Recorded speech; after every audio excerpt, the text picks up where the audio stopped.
Outra saga inicia com uma enfermidade que o deixa muito debilitado. A medicina da época não consegue resolver.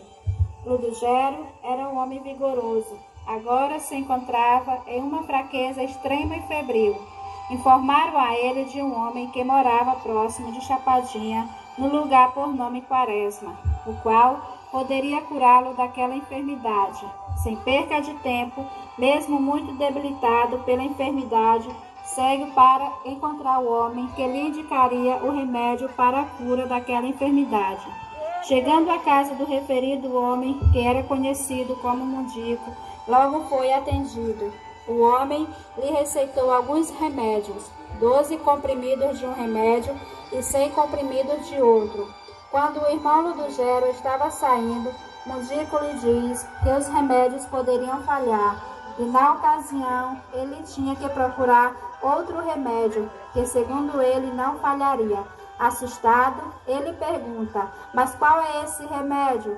Mundico responde: você tem que conseguir uma Bíblia Sagrada para ler todos os dias, pela manhã e à tarde. Ao retornar para sua casa, o irmão Ludogero Sá trata de conseguir a Bíblia. Nessa época, era muito difícil encontrar um exemplar da Palavra de Deus. Em uma localidade próxima, chamada Ronca, um morador tinha em casa uma Bíblia Sagrada guardada. Informado sobre o assunto, sem demora, vai à casa desse morador, que os ouve os relatos, decide dar a Bíblia de presente a Ludogero Sá. Daí em diante, ele passa a ler a Bíblia todos os dias, pela manhã e à tarde, e tão logo foi curado da enfermidade. Contudo, o que aconteceu de mais extraordinário não foi a cura do corpo, e sim a obra que a palavra de Deus começou a fazer na sua alma. Parentes próximos relatam que Ludogero Pereira de Sá passou a ser um homem apaixonado e dedicado na leitura da Bíblia Sagrada, lendo-a pela manhã e à tarde todos os dias. Em 1938, o pastor João Jonas, em uma viagem que fazia, encostou aqui no povoado. O mesmo evangelizou Ludogero Pereira de Sá, a qual mesmo aceitou Jesus como seu único e suficiente Salvador. Ludogero passou a evangelizar este povoado incansavelmente, mas os moradores não aceitavam Ludogero em suas residências e eram contra a palavra de Deus que Ludogero anunciava. Algum tempo depois, o pastor João Jonas participava de um culto doméstico na residência de Ludogero e fez uma oração pelo Ludogero com os seus 13 filhos para que Jesus os batizasse com o Espírito Santo. Deus ouviu a oração e batizou Ludogero e 12 filhos, ficando apenas um sem ser batizado. Mas algo muito triste aconteceu com Ludogero e sua família, pois os moradores deste povoado não aceitavam que Ludogero os evangelizasse, e por isso uma forte oposição desencadeada pelos moradores da época perseguiram Ludogero e atearam fogo na sua residência. Ludogero então teve que se retirar deste povoado. São poucas as informações sobre o evangelho no povoado Cocos, após a saída de Ludogero Pereira de Sá.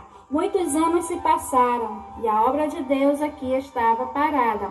Contudo, Deus não tinha se esquecido deste lugar e estava trabalhando no coração do pastor Ivanilton, o qual já buscava meio de recursos para abrir aqui nos Cocos um ponto de pregação. No ano de 1993, o pastor Ivanilton, em parceria com a Igreja Evangélica Assembleia de Deus, em Imperatriz e EAD, enviaram o missionário Francisco de Assis e família. E no mesmo ano, o missionário funda a Assembleia de Deus no povoado Cocos. O desafio era tamanho pregar onde o evangelho não era muito aceito. Mas logo, na sua chegada, o valente missionário já tratou de iniciar a evangelização, através de folhetos, visitas nas residências e culto ao ar livre. E sem demora, vidas se rendem ao amor de Cristo. O missionário ora pelos irmãos Josimar Santana e pelo In Memoriam Francisco Moraes Ribeiro e pela irmã Creuza Lopes, a mesma está se representando. No mesmo ano que fundou o trabalho, o valente missionário iniciou a construção do templo da Assembleia de Deus e pouco tempo depois estava concluído o templo, que foi inaugurado em 28 de agosto de 1994. Em 1995, o missionário é transferido e em seu lugar assume a congregação o missionário Almir, mas passa pouco tempo sendo transferido no mesmo ano de sua chegada. O pastor Juvencio Alves Lima chegou à congregação em 1995 e inicia um trabalho de evangelização intenso, conseguindo alcançar vidas para Cristo. É no seu ministério que José Clérisson Sá aceita a Cristo. O pastor foi transferido em 1997. Em seguida, o pastor Mauro Vieiro chega a este povoado, a qual mesmo ficou 6 meses. No mesmo ano, chega o pastor Daniel Nogueira. Desde a fundação do Trabalho de Deus em Cocos, a congregação, mesmo pertencendo ao campo de Mirador, era assistida pela Assembleia de Deus, Ministério Seta, da cidade de Imperatriz. Em virtude da distância, o Ministério Seta passa à administração da Assembleia de Deus do povoado.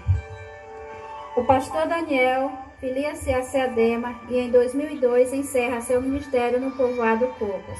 Agora, na condição de campo, a igreja recebe o primeiro pastor enviado pela SEADEMA em 2003, pastor Antônio da Silva Oliveira Macedo. Sua transferência se dá em 2006. Em janeiro de 2007, chega o pastor Francisco Pinheiro Torres. Seu ministério dura até dezembro de 2011. O pastor Adécio da Cruz Nascimento e o seu sucessor pastoreou a Assembleia de Deus em Cocos no período de 1 ano.